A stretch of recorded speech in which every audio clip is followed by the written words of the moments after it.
Do you like cookies? Do you want to support the NA scene? Then Munro's is the shop for you. Shipping all over the United States, Matt works hard to make amazing treats that will leave you stunned. From peanut butter brownies to snickerdoodles with gluten-free options available, so everybody can have a bite. The best part? Listeners can use the code LCA05 at checkout to save 5% on their purchase. Visit munros.me, munros.me, or find him on Twitter at twitter.com/munrosco. That's MUNROSCO.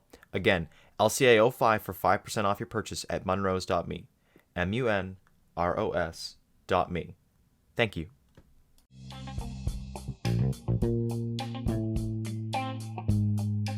This is Advance Notice with your host, Parks and ynoT. Hello, everyone, and welcome to another episode of Advanced Notice. This time we are joined by the amazing Koi. It's going to be a banger today. We got a lot happening in the advanced scene. Playoffs are on the eve. Tony, how you doing? I'm doing pretty good, man. I've been pretty excited to get back on the horse, and now we've got a couple of games actually squared away towards the end of the season with only a couple left over. And that's where we jump into our next topic. Obviously, we've got a big name with us here today to try and maybe help us out in understanding all of this. And Koi, why don't you just say a couple of words? Say your hello. Hello, yeah, it's me. I'm coach for Davenport right now in advanced. I think we just made playoffs. I don't know. We're one of those 9-5 teams, so Yeah, you're in. small chance it's. I don't know. I don't know how it all works really, as far as tiebreakers are concerned. So theoretically, we're also in playoffs now, and I do some Yeah, stuff for Face It now too. you like to hear that. And Love with to hear that, that. we've got a couple of teams to square away and see if they can make it too. Yeah, there's three teams left fighting for the last two spots. It's Unjustified Kinship and Philadelphia Liberty. Those that are fighting for that 15th, 16th spot. Davenport are in 14th, so I believe you guys are squared away. Unless something happens where everybody makes it through. I don't think that's going to happen. It's There's a actually weird... two other teams also in contention. UGK and Cosmic Wolf right now are both 7 and 6 right now, so they've No, got they two don't make games it. to be played. No, No, if you have six or one losses, game's you're played. out. If Are you six losses, sure? you're out. Are you Yes, positive? I am Yes. positive. Because as Yeah, far as yes. I'm aware, there is going to be a tiebreaker scenario towards the bottom of the bracket for at least the last spot. No, but the three teams fighting are 8 and 5. You're right. Yeah. Anyway, math is hard, but we'll figure it out eventually. So who are the teams we have to mention, by the way? I think you said them already, but just to go down the list. Well, you can go through the full. It's at this point it's 17 teams just before, because everything kind of comes to a head tonight and tomorrow night. So Infinity, Team Omega, Touchpoint, Team Mythic, Big Chillin', Magic School Bus, In Control, UYU, Snake's Den Gold, Limitless, Levitate, Rectify, Vireo Pro, Davenport, Unjustified, Kinship, Philadelphia Liberty. Those are the current 17 teams, and 14 of them are locked in. It's just that Kinship, Philadelphia Liberty, and Unjustified group that are kind of figuring it out. Yeah, and speaking at least on behalf of Unjustified, that's the team that I personally would like to see in the playoffs because I've gotten to cast them a good number of times, and they're a very impressive team from what I've seen. I like their motivation, and I like how they carry themselves, at least from what I've noticed. I don't know them too well personally, but of course, like the Cyrex Slam, everyone knows the Cyrex Slam. You can't not know the Cyrex Slam. What's a team that you like to see, other than yourself, of course, on Davenport in that playoff group? So I've really liked how UIU is looking right now. I like them a lot. I think also I always have to support Big Chillin' naturally. Partially due to the brand and partially because my boy Retina, back from my MTU Michigan Tech days, is Right. also there. I had just worked with In Control at Frag, like the main Frag event. So I think they have a lot of potential as well. And then Infinity really has surprised me this season. They look to be very competitive. So honestly, I think this is a very diverse group as far as skill sets and stuff. And so I don't know. It's kind of like anyone's game almost. Who do you see Ye- stacking up as the best contender to probably take these last spots if you had to put money on it? Philadelphia, Liberty, Kinship, and Unjustified. So Kinship, if they start hot in a game, they can be almost unstoppable, right? Because they have a lot of just experienced players. They have a lot of hard fraggers. So if they can put together a game plan early in the game, it's set. They'll win 90% of the games, right? But at the same time, Unjustified has proven that they can clutch up against good teams, right? Yeah. Because Yeah. didn't they like just play like touch point really close and like beat them or something? Just Yeah. Yeah, in Uh, overtime. that was an Yeah, incredible game. I got to cast that one. You were hopping in and you were that's streaming or right. watching That's towards right. the end. Yeah, and I Yeah, just that was an didn't. incredible matchup. Yeah, yeah. And so like I just think that they also have a little bit more depth than it might feel like and like their record suggests. As for Philadelphia Liberty, I'm not sure.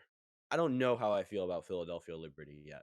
I haven't even Um gotten to see a single game, unfortunately. I know all the names though. That's one thing. They're an interesting team. Just from when they played Brazen, I believe they beat Brazen. They did. They beat They them did. 16-13 on Vertigo.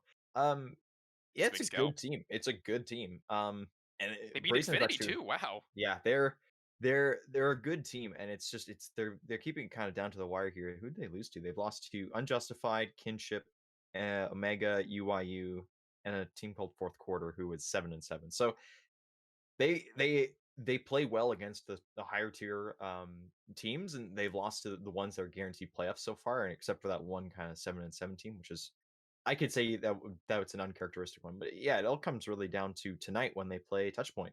That's Touchpoint gonna seems be to a be the banger. gatekeeping team today and tomorrow. They've got a few matches left. Yeah, and they're going to be a really tough team, I think, to beat too. I think if anything, you're probably going to have a better time against the fatigued touch point after these 2 days of playing. Like the last couple of teams that play them are probably going to be thankful. They're For probably sure. tired out. Like, damn, keeping people away from playoffs is really hard. I don't know, man. I think we had like six games or something in the span of about a week and a couple days, right? Like, so it was almost back to back match days. And honestly, we got better at the end of it. I won't lie. That's really cool to hear. Then I hope that is the case for Touchpoint because that's a team that gets the ball rolling and they really don't stop. But speaking of getting the ball rolling, the major is right around the corner, kind of, sort of. It's North America that just actually ended up finishing out its open qualifiers, the first and second. The qualifying teams we have are Complexity, Team Liquid, Bad News Bears, Team One. And then from the second one, we have Party Astronauts, Evil Geniuses, and Pain Gaming. Coming very, very close were Snake's Den Gaming, actually, which was something that was very surprising to me. It was Did kind of you see the crazy. bracket? Yeah, Yeah. yeah, I did see the bracket. They beat out Brazen, and then they had lost out to I think it was Party Astronauts, but they actually put up a pretty decent fight up against them, and then they played Pain, and they didn't look too terrible against them either. So that's a pretty good look for them. No, Yeah. it's a good team. It's a good advanced team. It's just so funny with the way the bracket came out. Is that was an advanced bracket Yeah, essentially. It was advanced awesome. teams. You had Redditors, which was a pug of advanced players. You had Snake's Den, you had Philly Liberty, you had Brazen. Infinity was in there early on, and they lost to Brazen early as well. So Team Yeah, Omega was in there. Like that is the kind of top tier of your advanced teams, and it just kind of ended up going to Snake's Den to get out of semifinals. If this is such the weird thing, if Furia had not been given a spot from the NARMR, Snake's Den makes it to Romania. yeah, yeah. Well, on that note, though, we can also do a little bit of discussion. Maybe we can try and if you guys can pull up the Wikipedia page real quick. I want to get everybody's Yeah. gauge on who they think are the 6 teams who they think will make it to the actual major. With one of them being the Legend status team. So if you take a look on the page, maybe we'll throw it up in post production. If we don't, then obviously you can feel free while you're listening to throw it up yourself, and you'll have a pretty good idea of what you're seeing. But throughout these teams, the team that I think personally is going to take it home in Legend status is going to be Liquid. I think that they've had enough time personally now to where behind the scenes I believe in the fact that they should be able to put something together at least decently enough to make this look like a joke. Unless Furia, of course, comes out swinging heavily, which they have looked really good in EPL, so that's not entirely out of the realm of possibility. But who do you guys see as the number one team getting Legend status? So as of right now, I would like to say Liquid, but Furia has looked absolutely stellar so far, like at EPL and Yeah. events like that.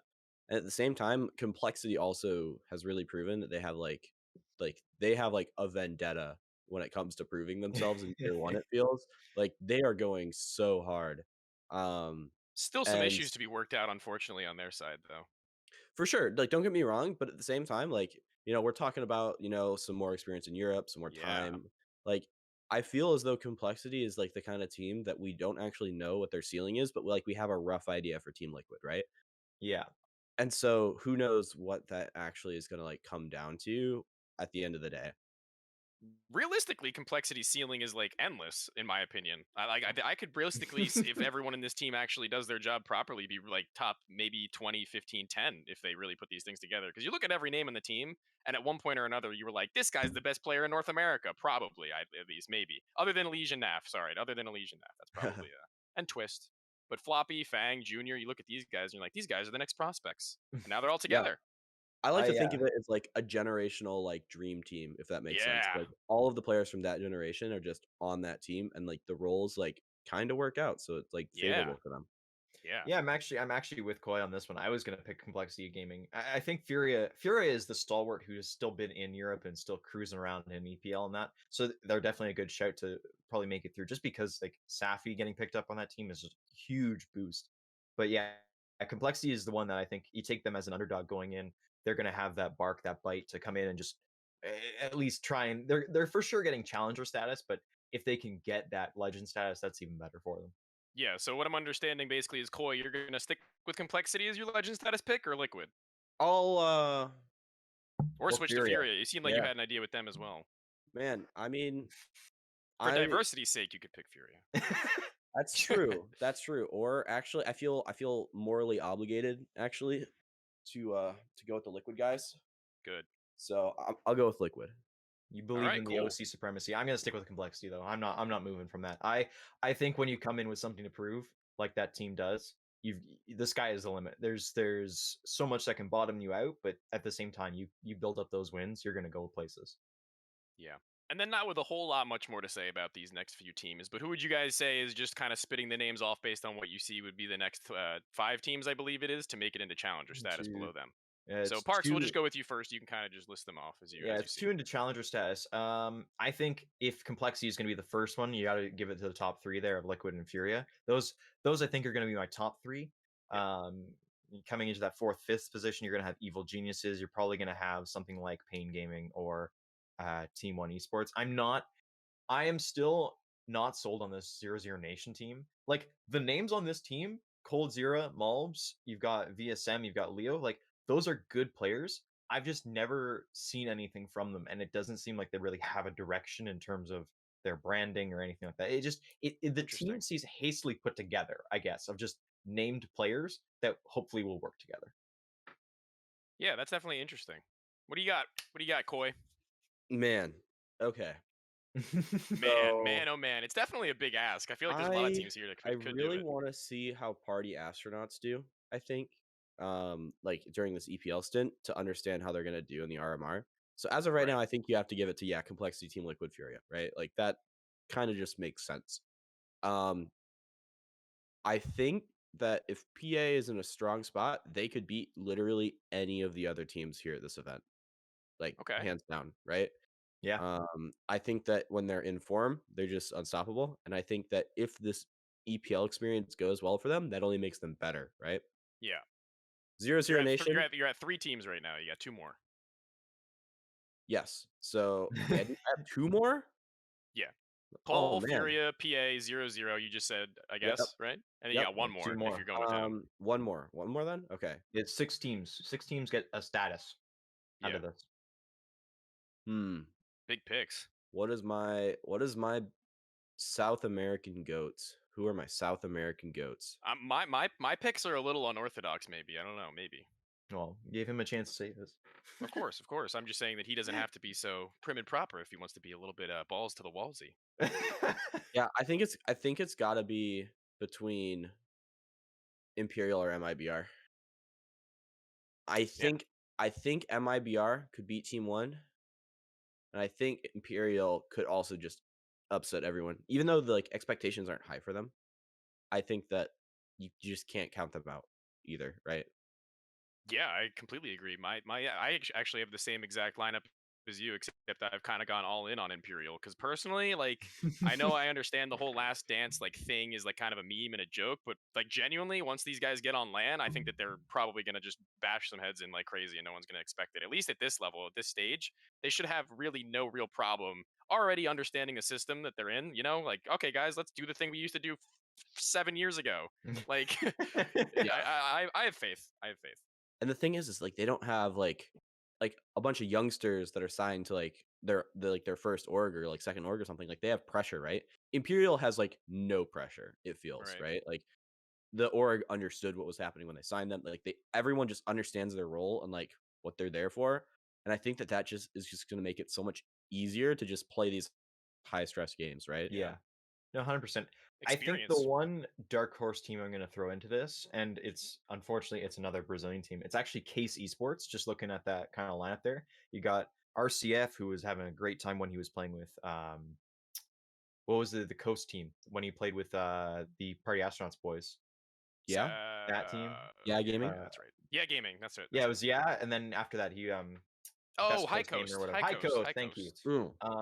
That's Yeah, right. You yeah, got my bad. Steel there. You got Honda, who's had some experience in Fury. It didn't exactly work out, but there's a reason they picked him up in terms of just his playing ability. And Fatizin, which is, of course, these are names that have been in and out of North America. So I can definitely see like that core four kind of pulling through with Yeps. I don't know Yeps at all, but Mhm. that's kind of a dark horse team coming in where Steel has been known to be a good IGL, considering that his Immortal squad ended up going into a major final. So Right. that's something that it happened so long ago. You can't exactly put it into stock, but it's I always think you kind of can in the talk back of about the his mind. Movistar Riders stint definitely too. His Yeah, Movistar that was Riders, he another put thing. together a team, like a big team. That's true. But That's true. if you're a Steel fan, I definitely keep your head up. But if my dark horse, if we're doing dark horses too, then I'm picking Yeah. Cxzi because that team, dude, on paper, I think is so insane. I think on paper, any of those players could 1v1 any player in that. I swear to God, any player in that server. Elige, Naf, Twists, any North American player, I think they can go one on one. Well, maybe not anyone on the roster, but maybe like the top three riflers, definitely, I think can go 1-1. Lucan, Yeah. he's insane. Cracked player. I can't wait to see 9Z then, because I've heard and seen a small amount of them, but because they're South American, it's one of those hard things of Yeah. keeping track of the teams. That's one of the great parts, I guess, about how the qualifier is set up, is that these two qualifiers, the American qualifiers, are now coming together, and that means that we'll be able to see all these bigger teams. And sure, you can give a shout to tier one team one esports and pain gaming. Like those are mainstays. They're going to give it their best as well. I'm thinking realistically, Complexity Gaming, Team Liquid, and Evil Geniuses are gonna be the three North American teams moving on, and probably the rest of it will be Brazilian or South American teams. I agree. Except I for Party believe it. Astronauts. Party Astronauts is that one team of just like Right. I believe in they PA. have it. Yeah, Kind of. Yeah. kind I'm of. wearing my PA sweatshirt right now, actually. Oh, there you go. There you go. Represent. A little bit of representation. And There now, it is. we kind of move on to a little bit more of a serious topic now in North America, something that's actually taken a little bit more time than putting together RMR results. It's the issue going on currently between Strife that has been resolved with the cutting of Cxzi mid-match. I believe it was 2 days ago. So what do we got on that? Yeah. It's I don't know anything really behind the scenes in terms of any background on this. It's apparently been a problem for a while of him like being inebriated during like practice or things. These are I have no concrete proof of anything, just as most people Word of don't out mouth. there. Yeah, it's word of mouth really that's been carrying this kind of forward. Um Actually, after the whole incident, Axe went on stream and he like played through the demos and was basically just trying to help out Danny, because he's like Danny just moves like stupid movement or something. It was just it was weird, but getting cut during the middle of a match is just kind of one of those NA things, I guess, in terms of you don't really expect it to happen, and then all of a sudden now Yeah. he's out of the match. They're replacing him with Austin, who hasn't been playing with them, is just kind of subbing in because he's still doing college, if I remember Right. correctly. It's a weird situation. You got anything else for us on that, Koi? Yeah, so I think that it's unfortunate that it happened, but it's not like unheard of, right? I don't think this isn't the first time that CXCI has been removed from a team for these problems. But at the same, so I just feel as though what happened though, like with all like, the Twitter discourse and everything like that, it was just a little bit overblown almost, right? Like I don't think it's alcohol addiction. I don't think he's like a bad person, right? And so it's just really like obviously we need to support him as much as we can, but at the same time we need to maintain competitive integrity. So I'm glad that the Strife guys are kind of like making this decision. I'm not sure if mid-match was necessarily the correct time to do it. Yeah. They kind of shot themselves in the foot there, but hey, I guess any publicity is good publicity. I don't know. Like, Yeah. It's such a weird thing just to be like, yeah, you need to go immediately. And you know what? Good on them for recognizing if it was a previous problem and it's a continued thing. Like it's good on them to finally have, I guess in a weird way saying that they have the balls to just cut him instead of like dealing with it as a consistent issue. But yeah, you're right. The Twitter discourse was kind of full blown and just weird. You, From you every can't perspective, yeah. I can you talk about can't that a make little. fun of him. You can't make fun of an instant like this in terms Yeah. of trying to get a joke out of somebody either having issues with a drinking problem or even just this kind of thing happens. Now we're gonna deck him because yeah, he comes in drunk. It's bad for the sport. The competitive integrity is bad, but you can't kick him like that. It's not appropriate to the yeah, situation. I mean, the thing is that when it comes to opportunities in North America, right? He was a salaried player. He was like being supported by an organization that actually kind of cares about their players. Yeah. And he's already down. Like he's already in the mud because he got kicked, right? Like I don't think we really have to make him hate himself that much Right. more just because of the circumstances of it, right? Yeah. Yeah. The I damage definitely got was to take a done good peek before. at the Twitter drama as it was going down, and I'll be the first to admit that I had tweeted something out that was actually kind of regrettable. It wasn't actually me saying anything on the topic itself. I was kind of just instigating and supporting what was actually maybe in hindsight probably less of something like you were saying to like joke about or be like I saw it more so in my eyes at the time as like, okay, well, he did something bad. I don't have any context. Seems like he got what he deserved. But in reality, it's more of a case of maybe taking a little bit more seriously to what the actual problem is than to really think about it like as an outside looking in perspective. Like maybe things are really hard for him. So I will be the first to admit that I made a mistake personally, and I apologize for it because I kind of instigated a little bit over on Twitter. But with that being said, like you had said, Parks, I think it's really important that we do take into account the competitive integrity of the game and that these things really aren't okay moving forwards in Counter Strike. And I'm sure that Cxzi has realized that in hindsight. He's had very many other moments in his life and his career where I feel like he's come out and been like, this wasn't okay, guys. I'm sorry. And it feels sincere enough because he really does want to get his life and his game back on track. It seems like, at least, right? And he always Yeah. gets new opportunities. We hear people saying good things about him from every now and then. I feel like we hear, like, I think Daps had something to say about Danny. And clearly, if Daps brings a player into a team, he has to have some sort of vision for that player, right? So Yeah. again, like I apologize for what I said, but like at the same time, I think it definitely needs to be addressed in some mannerism, and I think that they're doing a very good job of handling it so far, Strafe. Yeah, no, exactly. And there's even now there's rulings with this as well. Like it's an EPL issue because it's a controlled substance, which is so weird to say, but it is part of the ruling that you cannot be inebriated during a match. Right? Yeah. And um, as a result of being kicked from the roster, unless certain conditions are met, he can't be in Challenger League for a while Right. because of the team switching that has happened in recent months.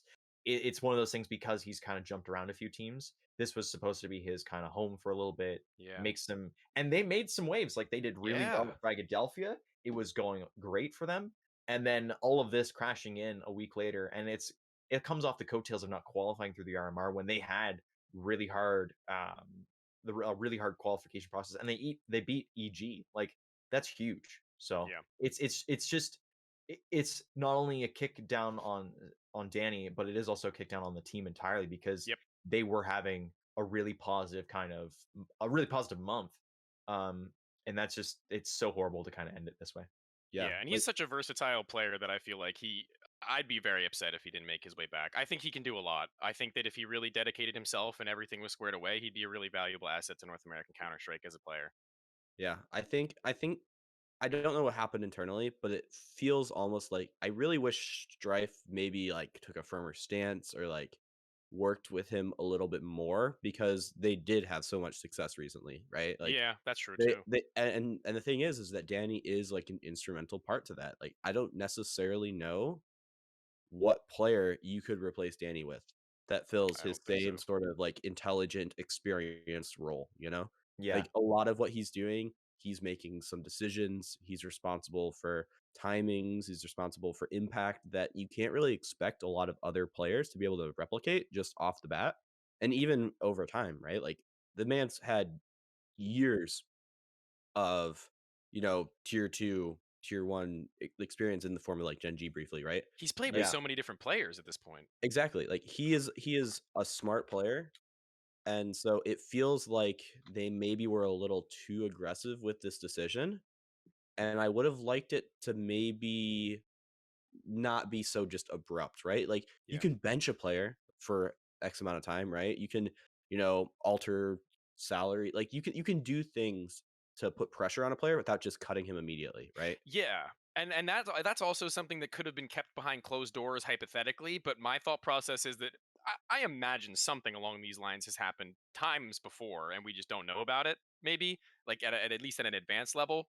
But I feel like an alternative route, assuming that, like, I don't know what happened in the server either. I don't know if he said something way out of line. I don't know if they were arguing or something and it just was intolerable. But like at the end of the day, I feel like if you're playing the match and you think that you can at least get through the match well enough to then handle it afterwards, like you're saying, probably for the best. But like, I don't know, it seems pretty extreme to cut him mid match if something didn't actually really big happen, I feel like. Yeah. And like the thing is, like, even if it was happening in like the past or something, right? Like this probably isn't like an isolated incident if they just decided to kick him immediately, right? Yeah. So like then it begs the question of why didn't we address the problem then? Yeah. Like why didn't we have a strong firm stance then, right? So Support him in, like, obviously if he does have alcohol issues, the organization is at that point kind of responsible maybe to try and support him in some ways that are other than financial, other than just, making sure they're okay. Maybe just reach out to him and be like, hey, are you all right? Do you need help? Like, can we get you connected with somebody? Like anything along those lines. exactly. Like I feel as though there were definitely other ways that the situation could have been handled that favors both the org who retains a talented player and the player would benefit from, right? Yeah. Yeah. Yeah. It's Yeah. I think that's a really it's good note to almost end on, Parks. What do you got? yeah, it's a really shitty situation, and I'm glad that there was some reporting on it from Dust 2 that we are Ryan kind of did a learning a great bit more. job. They did a really good job trying to keep us up to date on that, and it's one of those things of it's good to have it reported on because you want to know the information behind this. Why did they cut them mid match? Like all I saw at the start of this was someone linked me the Reddit post of Darth Mike and JRT being super surprised because Danny was not there for the second map, and that's there was no other information for them at the time, and with all this extra information that's come out, we know kind of where to go with this, and we know that we need to support at the end of the day. Yeah. So I guess from here on out, all we can really do is support. We can kind of just move forwards and try and fix what's already been, or not even try and fix what's already been done. Honestly, move forwards. Forget fixing what already happened. I think it's a point where we need to just reevaluate ourselves as people, all of us, and then just move forward and be better. Yeah. And I hope that that is going to be the case. But until then, party astronauts, they look to be better. They look to be bigger. They're heading to ESL Pro League Season 15. Albeit they're going to be using a stand-in in PTR, but definitely not a player who I think is a shabby player in any right. He hasn't been playing all too much lately, but when he's on form, that's a player that you probably want on your side. He makes your CT sides look incredible for one. Yeah, it's such a weird switch to go into supporting a Yeah. different. It's we're supporting a team now instead of just a player, I guess, in that scenario. Yeah, they flew over into Germany. They're getting ready for this. They're going to Romania after this. It's looking really good for them. I am just excited to see them play, honestly, because The this group has fits been them very well too. so long in the making as well. I'm hopeful that it works out for them because at the end of the day, this is us showing that the tier 2 scene, that EC, the Challenger League, it's working, that we're getting those better teams coming through even if they aren't under an org. I Yeah. think they can make playoffs, personally. I know that's a bold claim, but if you Who take a look who's at the in their group, group? I Who's in their group? genuinely see 4 teams here that I think that they could either win So against or just it's upset. so it's Gambit, Team Liquid, Godsent, Big, Movistar Riders, and then themselves. Yeah, Yeah, I think I the only mean, team realistically they can't upset is VP to me in my eyes. The you is mean it Gambit. VP? Yeah, it's Gambit. Gambit. It's Oh, Gambit. it's Oh yeah, sorry, I get confused with the different player names. Sorry, yeah, Outsiders Gambit. versus players. I Yeah. really wish they had made a funnier name. They really needed to consult NA on Or that. maybe added a logo at least, you know. They True. Players. Okay. we are known as players. No, I'm excited to see what happens. And I think you touched on this earlier, Koi, in terms of the RMR stuff. When they're on, they're really good. It just they have to be in that scenario of Yeah. being on. And if they don't show their best foot forward, it's going to be a quick dismissal of, yeah, this is what NA is bringing forward. It's not good enough. Yeah. Just Yeah. imagining Ponalone CT sides with PTR on the other end of the map with an op and then John G floating in between, bro. Oh, It's just really, really beautiful stuff I'm imagining. Yeah. I might be a hater, but I don't really care for PTR overly much as a player. Fair enough. I think that a lot of what he added to like the old Bad News Bears team has kind of just gone away or just isn't relevant to the party astronauts conversation, right? Like they are an experienced team. They've been together for a while, right? So Yeah. they don't really need a kind of personality to operate as a glue man, which is kind of what Mhm. I associated with PTR. And at the same time, like I don't know, PTR kind of isn't a rifler, and he's going to an event where that's what he's playing against, like Right. consistently, is really strong, powerful riflers. And so I could definitely like I hope that they perform very well. I hope that he performs very well. But at the same time, I understand the limitations and I understand kind of what's realistic. And if they can break that boundary, I'm cool with that, right? Like I would be so happy. I will continue to support them. But I like personally, I'm not sure if like PTR was the ideal pickup. I think he was just the fastest they could acquire. I don't think Yeah. Fizz was even able to travel. It was probably just a really short decision. Like Yeah. imagine if they got like Obo like out of the blue or something. Like that would have been nuts. Like that would have been No. the craziest thing. But he's on his Uh, own doing his own little thing right now, I'm pretty sure. yeah. So Yeah, for sure. Well, Like I just feel like there was maybe more ideal options. Like you could yeah. even like I don't know, Imports. poach a player for an event, right? Like I'm sure there yeah. would have been teams that would have been okay with that. So like I don't know, like just off the top of my head, you could like I don't know, poach like a Swisher or something for an event, right? Yeah. Um, which I don't know. It is what it is. I don't exactly know all the rules and stuff behind the scenes, but I think that with a little bit more time or at least thought put into it, they could have optimized around it a little bit more. But I won't write out PTR entirely. Like he could definitely show up and impress, but I'm not expecting him to, and I don't think they're expecting him to either. Right. Well, it's good to see them there. Yeah, that's really it for the happenings in the NA scene side. We actually we, we get to the meat of this episode now. Yeah. It's like half an hour and Yeah. there's a whole reason why we brought Koi on, and it's to ask him stupid and specific questions. Of course. Okay. Oh God.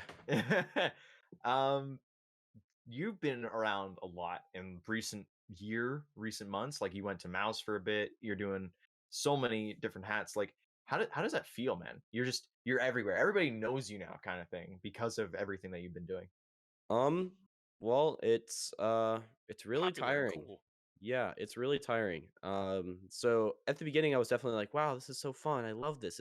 I'm so passionate. And then when you get further into it, even with Mouse, right? Like the thing about esports is that it's all digital, it's all online, and a lot of people have degen schedules, but not everyone. And so what ends up happening is you're kind of working like you're on the clock almost 24 hours a day, right? Like there's always things that you can be doing, so you have to be really good at like compartmentalizing your life a little bit.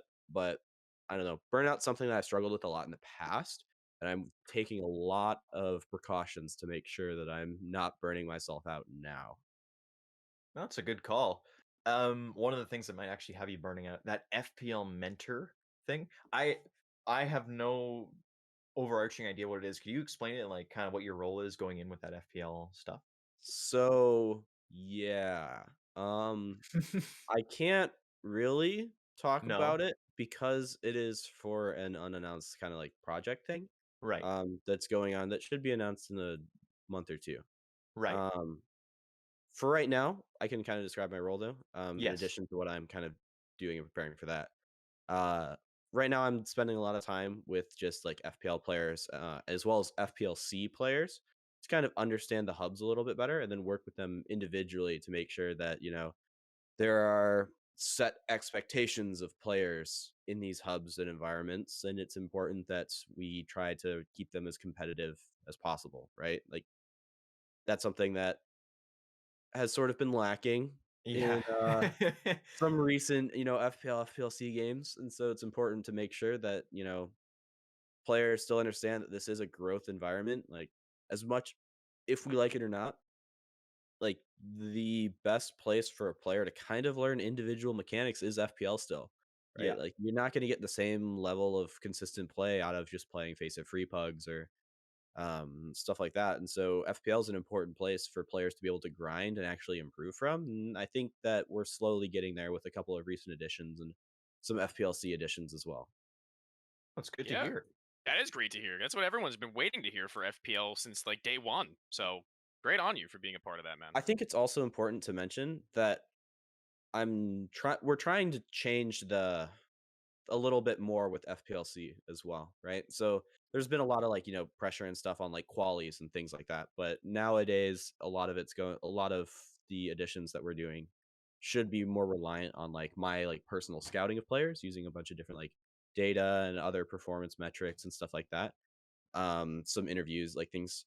So that way we can really have a more diverse and then inherently more focused environment, I think, versus just, the best of the best puggers, for example. Yeah. Um, because it's all well and good to be able to run around and shoot people, Yeah. but when you have a player that goes into FPL and then, is kicked within a week because they don't know how to communicate or like throw a nade for a teammate, right? Like that's a problem because that's not actually a hard problem to fix, right?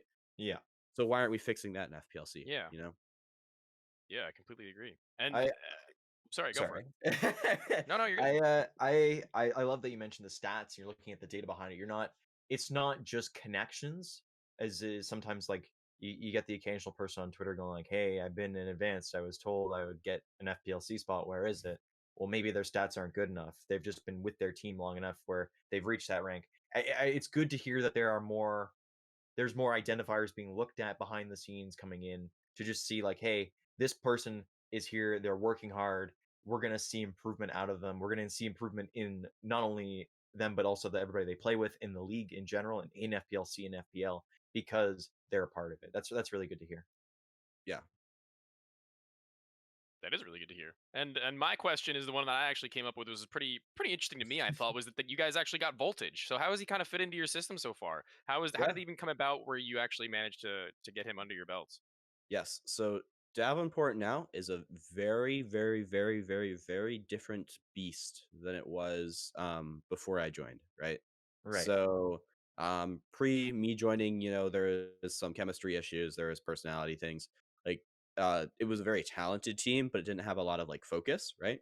And so since I've joined, like it's been, I wouldn't say damage control, but it's been very heavy on kind of breaking the cycle, if that makes sense, right?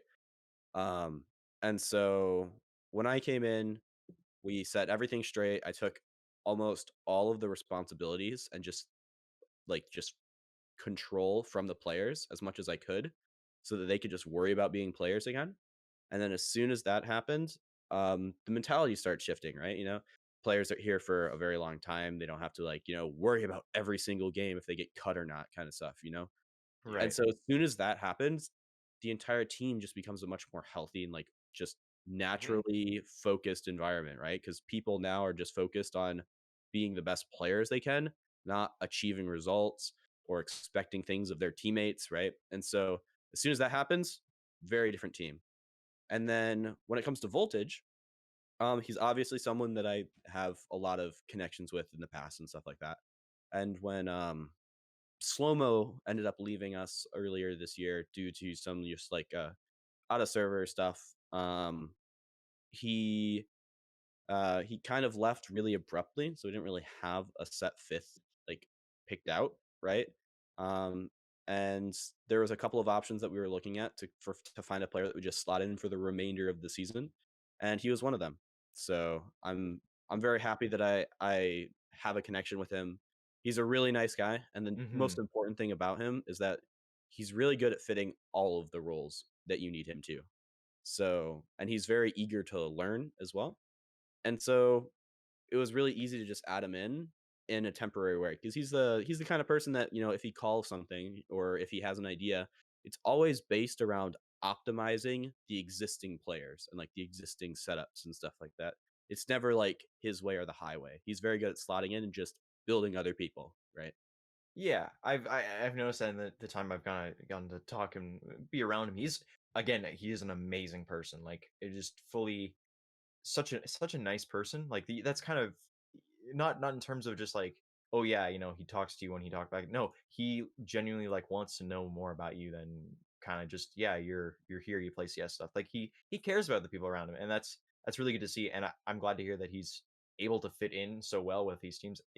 I know he's hungry for it. So I'm glad that he's able to find a spot with Davenport. Yeah, I mean, he will be on his own team next season. Yeah, So that we will project be, with yeah, Snakes, right? yeah. There might be some more news about that soon. Yeah, I expect so. Yeah, They're gonna keep going with that for sure. yeah. It's a long story. Um, but but for the remainder of the season, yeah, he's been great for us, and I'm really excited to see like where he goes. It was actually just his birthday the other day too, so Oh, Yeah, happy I got to belated. wish him. I got yeah, to wish him a happy birthday. That was fun. yeah. Happy birthday, Voltage. Happy Happy birthday, You're a good belated man. birthday. Voltage. Yeah, Probably won't hear this, but I'd like to say I'd like to just point out that I am the original one to make the Voltage is electric right now moment. I'm the RG. Yeah. I was just doing it in a cash cup and I was a loser nobody. So guys, yeah. if you ever needed to know who actually did it, it was me. But well, no more pointing fingers. Let's move on, guys. No more. I think we have. Do we have one more question? It's Or just did one we more go through them question. all? Yeah, it's just one more. Okay, so run it up. Run it up. This is such an ongoing thing, and Davenport is a huge part of this. With collegiate CS seemingly becoming bigger and bigger, how do you think the community is gonna, or just the people getting involved, are gonna be able to support the NA scene or any scene in general, and just help it grow in terms of prospects or support? Yeah. So the biggest problem with Counter-Strike is the fact that it is very open circuit, right? Yeah, So what that means is that it's like a full-blown meritocracy, right? So the best rise to the top no matter what kind of way, right? But the only issue with that is that that doesn't necessarily lend itself to long-term growth, right? It's the people that grow in the shortest amount of time that thrive. And that's fine. That's cool. But the issue is that maybe there's like some more like hidden talents that need a little bit more time or something like that. And especially in a region like North America where the scene's so much smaller, it's important to kind of try and get as many players to the top as possible, you know? yeah, And what collegiate does is collegiate provides that security and like that long termness, that comfort that a lot of players kind of need to maximize their growth, right? Because colleges aren't going anywhere, and Hopefully. you're not really, ideally you're not like going anywhere like for the time that you're in college either, right? So like you're there for years of your life, like your formative years. You're yeah, there to grow as a human being as well as a player, and those go really hand in hand when it comes to being a CS professional, right? Like a lot of the tier 1 CS pros that you talk to in Europe or something, they're all these like super mature, relatively adultish players, and they're like 17, 18, 19 years old, right? yeah, Whereas here it's obviously very different. And so to have colleges maybe like take in some more players and like work with them a little bit more, I definitely see that being an overall just benefit to the scene, especially when it comes to giving just that security to the open circuit. Yeah, that makes a lot of good sense. yeah, and especially with that maturity coming in, like you talk about the European maturity, it's a different kind of, it's a different mindset, I guess, to the game, just because they know they need, this is a professional environment, they are salaried, this is their job. So they're gonna make it very professional and everything like that. And you get with the collegiate scene, at least in it, you can use it as, I guess, a bit of a bridge, because you can be a little less serious in college. Like you're still growing, right? You're still that Yeah, 18, 19 year old kind of getting through it. But taking that forward, then now you're coming out of it and you're going, okay, I'm a fully prepared, well, not fully prepared, but I'm a well prepared CS player now coming out of this. I have some stock because I played in X league or I did Y with these players. We can probably form a team, go through the rankings, and we'll probably be better off because we know that we can find success over a long term because we've done it before. exactly. Yeah. And nowadays we're finding more and more that like, age doesn't really matter in CS, right? Like Oh you man, can I be hate that 20, argument. you can be like 24, It 25. matters. It matters kind of, but it You only could be matters in doesn't matter terms of total owner experience flaw. and just peak physical condition. Like obviously, if you're 21, you yourself are going to be better at 21 than you will be at 30. But like that's not to say that a 30-year-old can't be better than a 21-year-old. That's stupid. Yeah, but if you come out of school at like, 22, 23, right? And then you join a tier 1 team, you're not like at a disadvantage, Yeah, right? No, exactly. no. And I think that that's also something important to realize is that a lot of these players, and maybe this is partially because and this is something doesn't apply to everyone, but NA players are a little spoiled, right? Like our way of life is just different, and in a lot of ways just more comfortable and convenient than that of Europeans. And so it's maybe hard to always see the value in competitive Counter-Strike as a career, right? Like it's still Yeah. a hobby for a lot of players. And that's fair and that's fine because there's not many opportunities that would allow them to go to the next level. But it also clouds judgment sometimes. Like in the case maybe of like CXCI or something, right? Where if it was a European player, do you know if that would be the case, right? Yeah, it probably would have been different. It would have been much different just because of the mindset. I think you're 100% correct there. And it's good to see that if it continues to come along there, that the mindset change would hopefully be more positive than it currently is. And it's such a weird thing to think about that CS is this old now and this, in a weird way, secure as an esport that we're able to do this. Like, I don't think you're going to see this in Valorant for a while. I don't think you're ever really going to see this for COD, just because of the way that it works. It's both the blessing and the curse. Fly, a blessing and a curse that the scene has been around so long, and because of that open circuitness of it, it's able to continue on in many different forms that we're getting to this point. Sorry, I just didn't have anything to add. I thought you kind of summarized it. Yeah. Yeah, I guess that means we can move on. Everybody seems to be pretty good with it. So that means our Yeah. player profile, a player that we haven't actually gotten to talk about barely at all, or his team for a majority of the season other than their standings, is Cameron. So what do we got on Cameron? What's the word? What's word on road? Well, Koi mentioned the team earlier. He plays for UYU. Personally, for the man himself, Cam Manny. He started playing in season 23. We're on to season 39 now, so he's been going for quite a while. It's good to see, even at 19 years old, he has plenty of experience spring forward. Lots in open, some time in intermediate, of course, tiny bit in main, but he's really been uh, recently. He's been a mainstay in that advanced level, and it's proven to be good, especially for him and his to any team that plays with him. He's been very consistent. That 81.62 ADR over the season, 12.21 RWS this time around. I checked his previous seasons. That's consistent to kind of how he plays on any team.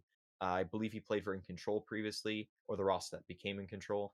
There's a few other rosters that he's kind of played for over time.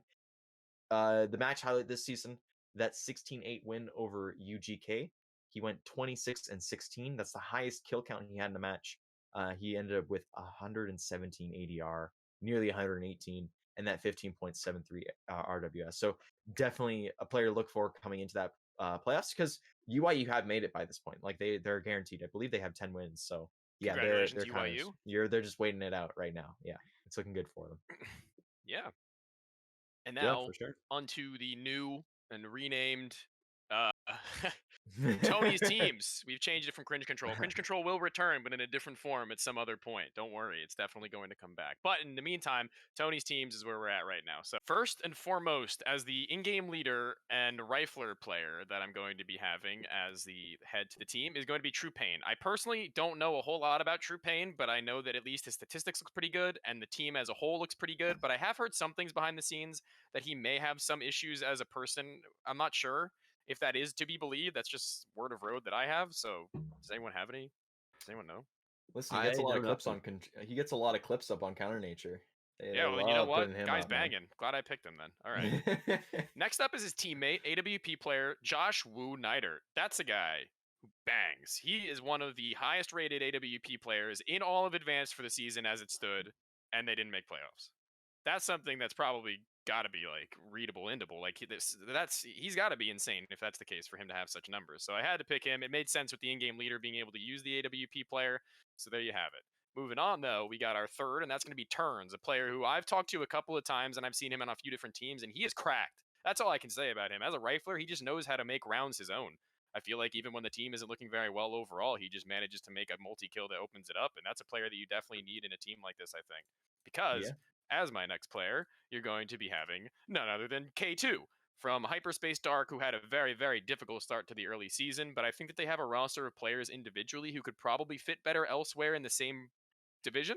I don't necessarily know if it's the 5 that was the problem or if it was the composition of the core plus the other 2 players, but somehow I feel like they'll be able to figure it out whether they do it together or individually. So moving on to the last player, somebody who I've only actually just come into contact with recently and come familiar with, is Austin.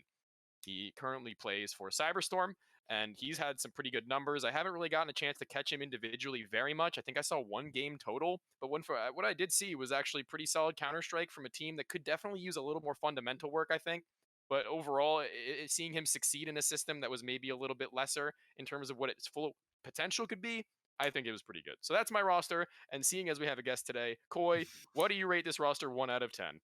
If they're Um, gonna get to advanced playoffs and potentially into ECL. So I know about 2 of those players. 2. Okay. All right. Well, rate the 2 players then. Here we go. No, rate them all. Rate them all. Rate them all. Come on. Yeah. So True Pain, Woo, and Turns. Sure. Yeah. I mean they work, I guess. I don't know. I don't know them. I've never really watched Oh, them. wow, I've really? never really been on my radar Turns is a personally. surprising one anyway. Turns is a surprising one. Yes, or I'm like I think I'm familiar with Turns, but I've never watched him play or anything. I don't keep Okay. up to date with his player career. K2 actually I do know from the collegiate scene. He's like an RIT player, I believe. He's always been like a consistent like kind of like rock of a player. He always performs the same every game no matter what. And I like him for that reason, right? Like I think a lot of teams focus way too hard on like, oh, we need these fraggers, dude. We need like Yeah.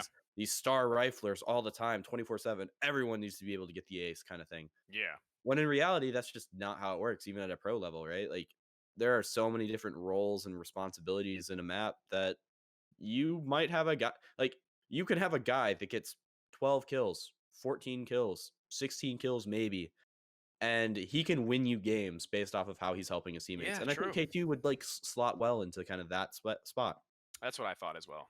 And then Austin is like one of those players that's like super hungry all the time. Like that man grinds. Like an He is- unleasher? Like let Yes. him go and okay. Dude, he will like if he's not like quite understanding a role or like something, like he will put in time to fixing that. Like he's Oh, really good wow. at identifying like some of his weaknesses and then working towards them. And I think that that's really respectable.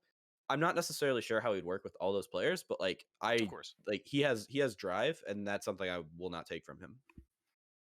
So out of 10, it sounds like this is a pretty decent rating. What do you got? Yeah, based out of 2 players, I'll Yeah. give this one a 6.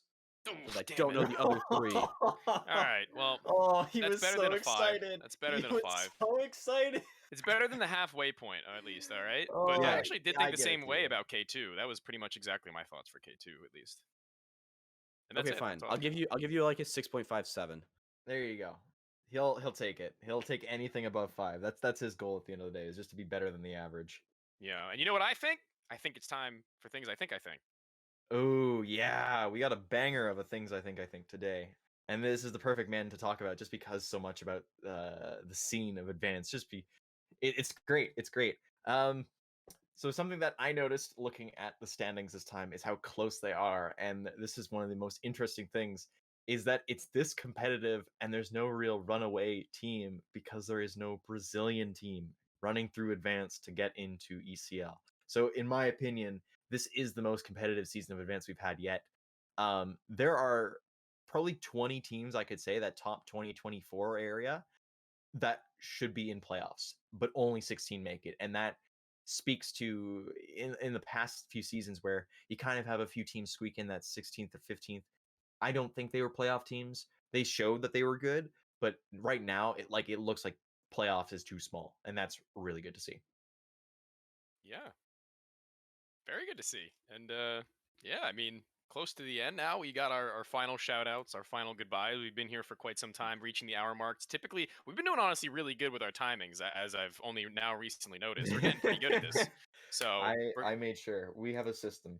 yeah, have a we're system. absolutely banging with the timings now. Thank you, Jay, once again. I'd also like to shout Jay out. We never really get the chance to, but here he's actually with us as our producer. As per usual, I'd like to shout him out. But now Parks and then Koi. Let's see what you guys have. Anybody you'd like to give notice to?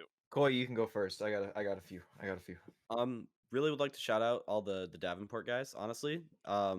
What we've done this season is honestly fantastic, whether it's, dealing with roster changes or just completely, and I mean completely changing up how they approach the game and how we operate as a team.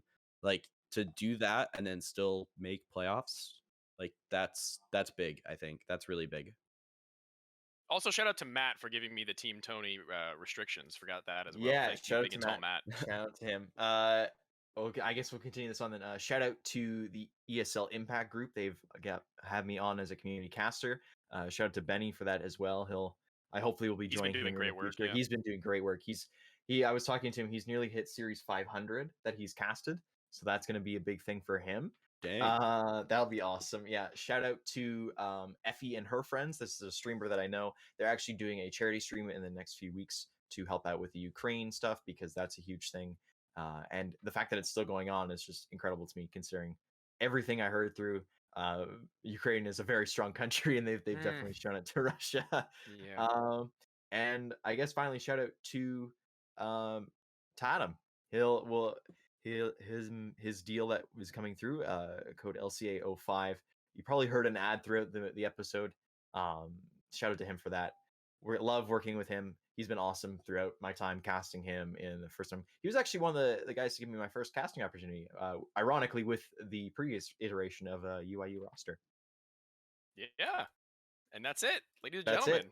it. Episode we're good. 4 under wraps. Yeah. Thank you very much for watching. And we'll be back again sometime in the future. I believe we might have a special episode coming out soon. Stay tuned for that, of course. Thanks to Koi, obviously. Thank you for joining us. Thank you for Koi. Biggest man ever, for sure. Had an emergency with his dog. I did. Hope he's okay. Or she. Yeah, she's doing it. Very She good. just ran away and then came back and was like, I went on an adventure. And that's it from us. Ladies and gentlemen, this has been Advanced Notice. See you in episode 5.